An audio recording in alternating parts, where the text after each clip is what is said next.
Среќните пензионерски денови му траеле кратко. Само една година по пензионирањето ја дознал диагнозата што целосно му го променила животот. Повеќе од половина работен век го поминал во индустријата, додека работела фабриката каде што се вработил како млад. Не куртулил од толкањето ни социјалната мизерија на транзицијата. Се додека не го нашал спасот во комуналните услуги. Сигурна плата, осигурување, почитување на работното време, целосно исполнети работнички права, освен едно. Се работело на отворено и често во екстремно загадени услови, особено во зима. Па сега, чувствуваме.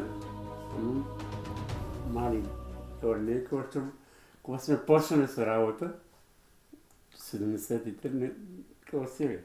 Сега помали. А те гледа како постер за мене е тоа да си... Ракот на белите дробови не му бил непознат. Некои негови колеги воопшто не ја дочекале пензијата. Затоа веднаш знаел што го очекува кога ги слушнал лекарските наоди. По диагнозата се бори со болеста, но и со тешка депресија. Постојано се чувствува изнемоштено и многу ретко излегува од домот. Говори нејасно и неповрзано. Ние постарите човек. Сега е тешко да издржи. Тешко да издржи некој на... Сега нема како порано што има топлини со да говори до скоро 40 степени. Нема во гаље, нема во печење на кожата. Сега е... Уми Божи. Без оглед на условите, тој и неговите колеги совесно ги извршувале сите работни задачи. Си помагале меѓу себе кога можеле. Се што е право да кажам дека си спомнувам. Имаше некоја стација. Повеќе беше... Ако сакаш да преживееш нормален живот, тоа ти не. Дури и кога им пречало големото загадување, ретко разговарале за тоа. Биле задоволни со тоа дека не мораат да се грижат за платата. Но дошол денот кога сето тоа се наплатило. Уште колкумина ги чека оваа судбина. Секој ден илјадници комунални работници излегуваат надвор на работа. Ги чистат улиците, ги уредуваат парковите, го поправаат асфалтот, ја одржуваат инфраструктурата. Нивната работа не може да запре. Градот и граѓаните се подпираат на нив. Тие се изложени на загаден воздух од 120 до 260 денови, во зависност од годината. Препораките од Светската здравствена организација се да нема повеќе од 35 дена пречекорување на максимално дозволените концентрации на частичките ПМ10, најголемиот загадувач на Скопје. Значи и во најдобрите години, нивната изложеност е 4 пати поголема. Но не е проблемот само во бројот на деновите, туку и во интензитетот на загадувањето. Во изминатите 20 месеци имало 22 дена, кога концентрацијата на ПМ10 частичките била над 150 микрограми на кубен метар во делови од Скопје. Имало 16 дена кога вредностите биле над 200, 10 дена кога надминале 250, 13 дена кога биле повеќе од 300, 4 дена кога се искачиле над 400 и 2 дена кога достигнале 500 и повеќе. Ова се просечни концентрации за 24 часа. Часовните, кои ги бележат мерните станици, одат и далеку повеќе. Препораките објавени од градот Скопје се дека кога загаденоста ќе се искачи над 450, треба да се избегнува секаква активност надвор. Но и во такви услови, некој чисти, уредува, поправа дефекти. Здравствените експерти многу пати објасниле како ПМ10 частичките го уништуваат здравјето. Толку се мали што навлегуваат длабоко во белите дробови, некои дури и во крвотокот. Предизвикуваат потешкоти во дишењето, кашлица и иритација на дишните патишта. Ако некој веќе има проблеми со респираторниот систем, тие му се влошуваат. Генерално не постојат симптоми кои што се разликуваат во зависност од тоа дали сте изложени професионално или сте изложени на ризик фактори кои што се од надворешната средина не поврзани со вашата работа. Но некои се изложени на сите овие опасности секој ден, по цело работно време. Има начини како работите на отворено да се извршуваат побезбедно, и јавните и приватните. Но тоа е далеку од стандардите во земјава. Работодавачите треба да направат така наречени ладни комори или пак топли комори во кои што работниците ќе одмараат, ќе добиваат топла вода, топли напитоци, ќе добиваат ладна вода И на тој начин ќе бидеме сигурни дека работодавачот превзел се што е негова обврска за да овозможи услови за здрава работа без при тоа да биде загрозено здравјето и работната способност на работниците. Има начини и како подобро да се заштити здравјето на работниците, дури и на оние најизложени на ризик. Систематските прегледи се поставени така што колку е работното место поизложено на ризик, толку тие се почести и потемелни. Секоја година околу 40 овластени установи за медицина на трудот се ангажирани околу 360 здравствени работници за оваа намена, прегледуваат речиси 170.000 работници, што е 1/4 од вкупниот број вработени во земјата. Во 2017 година, кај речиси половина било утврдено дека здравјето им е нарушено, но за само 1% од оценето дека веќе не се способни или имаат нарушена способност да извршуваат својата работа.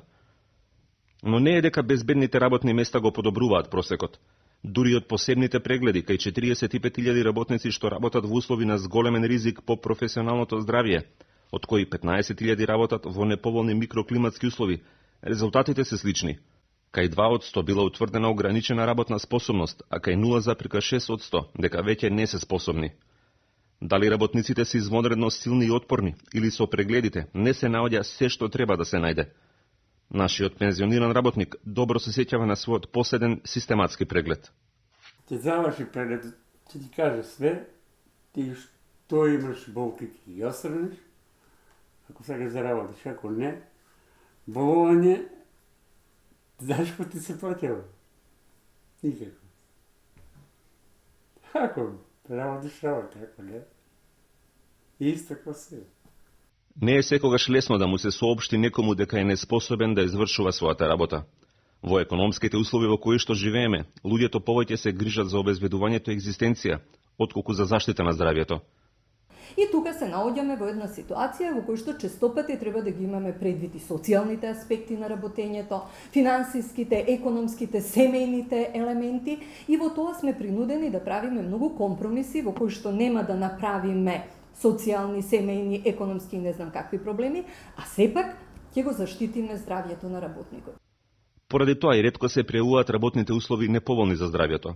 Судската пракса е полна со случаи во кои работници барат одштета откако настрадале во некој конкретен инцидент, но не си ја бараат правдата поради хронични заболувања што ги добиле бидејќи биле постојано изложени на лоши работни услови.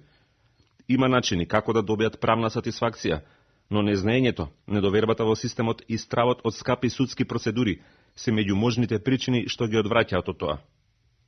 Ке се направи медицинско вештачење, се има лекари од соодветна здравствена дејност, за докажување се докажува, меѓутоа сметам дека има повеќе пречки кои што ги обесхрабрува луѓето. Значи, една од основните е тоа што не знаат луѓето дека непочитување на препорака, работење во небезбедни работни услови, работење на високи температури и слично, мислам, голем дел не знаат. Сега секоја чест на исплучоците. Голем дел не знаат дека постои такво право кое што за нив е уставно загарантирано право. Да не навлегуваме во законската регулатива, значи уставно загарантирано право е да бидат работниците заштитени на работното место. Понатаму, како што го споменав и претходно, се обесхрабруваат. Имаме тука ситуации кај што не веруваат и во правосудниот систем. Нема доволно финансиски средства за да ја бараат правдата пред суд. И сите вработени да при вакви проблеми се обратат до Државниот инспекторат за труд, било во дирекција или во 30 подрачни единици во цела Република Македонија. И ние можеме во вореден надзор да утврдиме дали тоа така или не. Во моментот Државниот инспекторат за труд располага во цела Република Македонија со 33 инспектори по безбедност и здравје работа. Тоа е премал број за да се покрие целиот терен. Но по задолжениот работа, секој инспектор има 2 надзора во текот на ден. Значи на ден би биле 66 надзора. И со само 33 инспектори за безбедност и здравје при работа за целата држава, институцијата што ја раководи Хавзију секој месец наоѓа меѓу 1000 и 2000 работници на кои не им биле извршени задолжителните здравствени прегледи. Но дали другите се соодветно прегледани? Уште од кога е воведена оваа законска обврска, виси прашањето дали прегледите се прават за да се задоволи законот или за да се исполнат потребите и правата на работниците. Од 2013 година беше воведена контрола на квалитетот на прегледите. Државниот инспекторат за труд врши надзор заедно со Државниот здравствен и санитарен инспекторат. Нашиот дел гледаме колку вработени има, значи по основ на М1 и М2, гледаме дали според проценката на ризик се направени соодветни здравствени прегледи. Квалитетот на самиот здравствен преглед, нашите инспектори не се стручни да го проценат. Тоа е дел на ДСЗ. Во периодичните извештаи на Државниот санитарен и здравствен инспекторат нема податоци за извршените контроли на квалитетот на систематските прегледи. Како дека доколку сакаме да утврдиме дали постои некое заболување поврзано со работното место, единствениот начин да го утврдиме тоа е да го следиме здравието на вработените. Често пати ја давам на аналогија каде што како деца имавме барем јас сум живот. Имавме еден цртеж кој го спојувавме, точките ги спојувавме, на крај добивавме една фигура.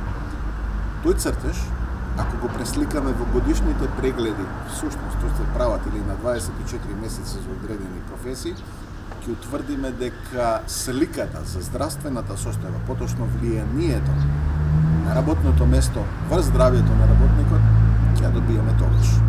Доколку имаме податоци само кои ги правиме заради инспекција, тоа ќе имаме податоци само заради инспекција. За министерката Мила Царовска, системот во оваа област е поставен и треба да функционира. Македонија треба да знаете дека е една од ретките земји каде што имаме толку чест систематски преглед. И тоа е добрата наша страна. И тоа во Европската Унија исто е почитувано и земено како позитивно, затоа што навистина систематскиот преглед е основа да знаеме со каков работник така располага компанијата и ако има нарушување на здравствената состојба, треба самиот систематски преглед да препорача менување на работното место. И тоа е она кое што очекувам компаниите да го почитуваат. И исто така, таму има лица од работниците одговорни за безбедност и здраве при работа, кои што може да алармираат ако нештото не се почитува. Светската банка пресмета дека 1350 луѓе во Македонија годишно ги губат животите поради загадениот воздух.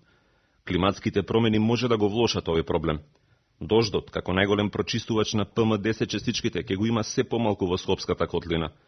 Според истражување на НАСА, во одредени услови и самите частички може да влијат за да се намалат врнежите. Земајќи го сето тоа предвид, ако не се подобри заштитата од загадувањето, заштитата при работа при неповолни микроклиматски услови, како и квалитетот на прегледите, се помалку работници на отворено ќе ја дочекуваат својата пензија и се пократко ќе уживаат во неа.